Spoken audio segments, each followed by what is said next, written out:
stages of processing, and those stages are nothing but extracting more and more information from the input.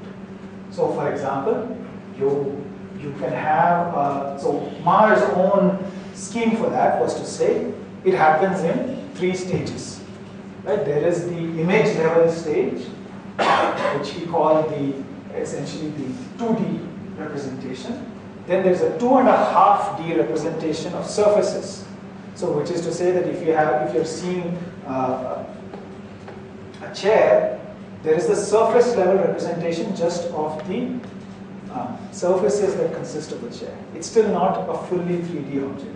Then finally there is the 3D stage of the actual shape of the object. So what could you do in the 3D object? If you knew the 3D shape of an object, I should be able to tell you what it looks like from the other side. So I'm looking as a surface level representation, I only see the front of this chair. But if I have a full 3D model of the chair, I also know what it looks like from the back. Right? So it makes experimental predictions on what people should be able to do. If I'm building a 3D model of a chair in my head somehow, I should be able to tell you what the chair looks like from the front and from the back and from the side and all other directions. It turns out that people are actually not that good at that, which is why this MAR account, this general purpose account, is getting more and more questioned. But nevertheless, the great advantage of this model is it gives you a uniform way to study vision in all its functions. It doesn't distinguish between how you study vision in monkeys from how do you study vision in humans. But the claim is somehow vision is vision. It's always a geometric problem. And if you can tell me how a particular animal solves that geometric problem, you are halfway there. Then, of course, you can ask which brain areas and which neural circuits are involved in that solution. That's the next stage. But the most important characterization is the computational problem itself. It is saying that we have to somehow convert 2 2D images into a 3D shape. It's somehow you convert a sound stream into a heard sentence.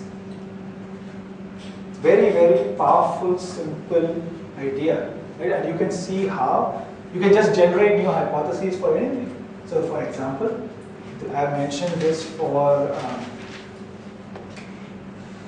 vision and language, which are sort of real-time activities. You can start asking what would be a computational theory of memory.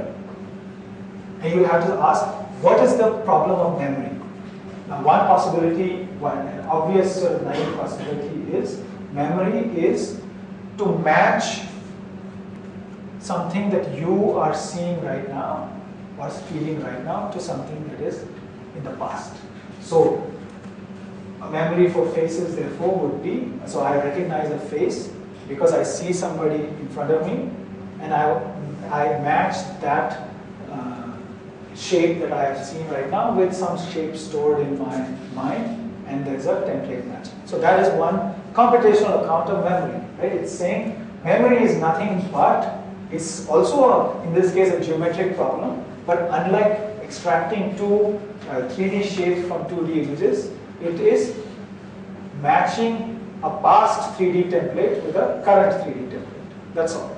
So it's also a computational problem in the same way, and therefore you can start asking, how do you design a system which is the most effective memory possible? So obviously, if I have to remember, here is a great difficulty that we have. Memory should not be so powerful that it takes over the present. Because if one possibility is that your memory is so strong that you only see the past and not what is in front of you. So it's very important at one level for us to erase the past, because you always want to be seeing what's in front of your eyes and not what was in front of your eyes yesterday.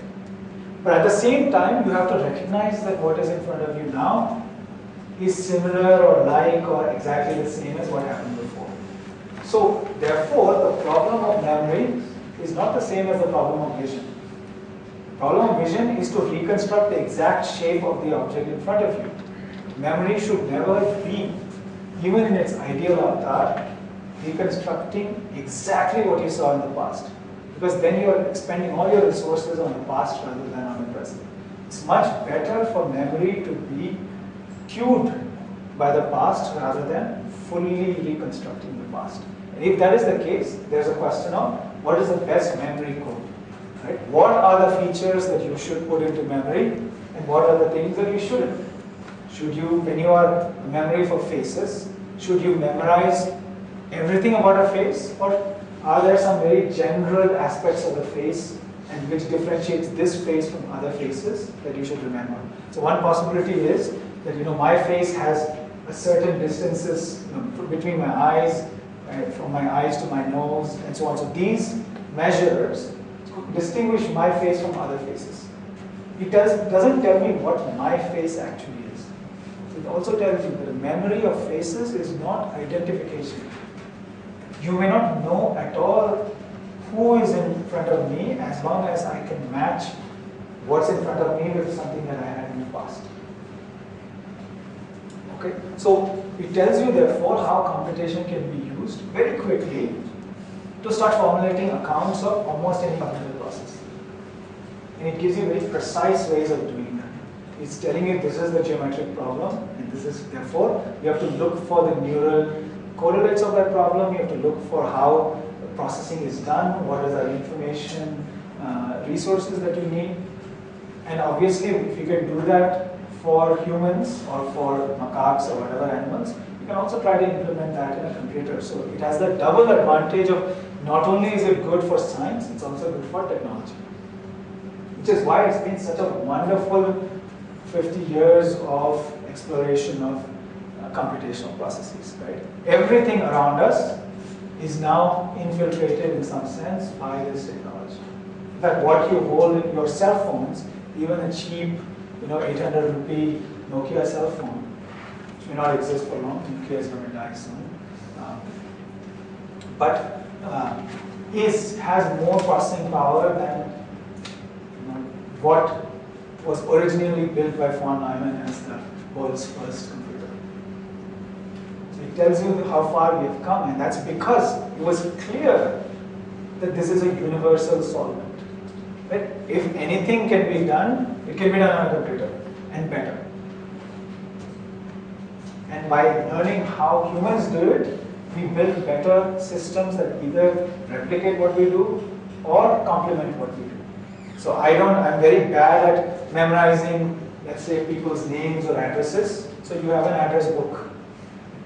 I may be very good at doing mathematics, so I actually use a fancy mathematical device to complement my mathematical capacities, whatever.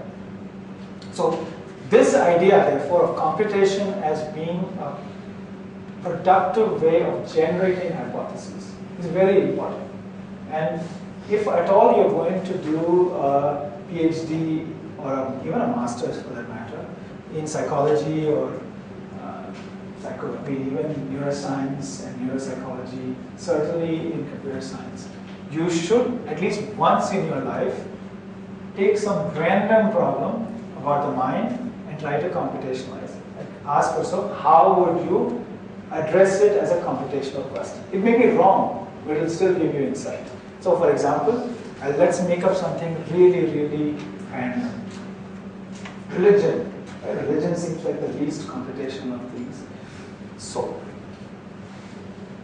here is a book. I'm sure it seems silly and it might get you into trouble, but give a computational characterization of the differences between religions. Right? How do the different religions of the world differ in their computational characteristics? So you should be able to transform their theology into a computer program.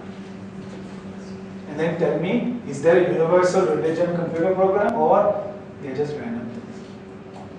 And if you discover that there's some universal program out of which all computers come from, you can ask who invented that computer program.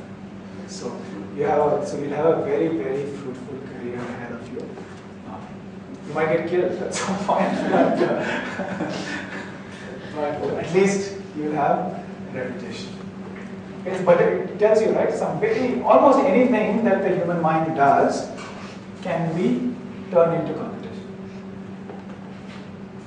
which is why it becomes all the more difficult to ask what could lie beyond computation.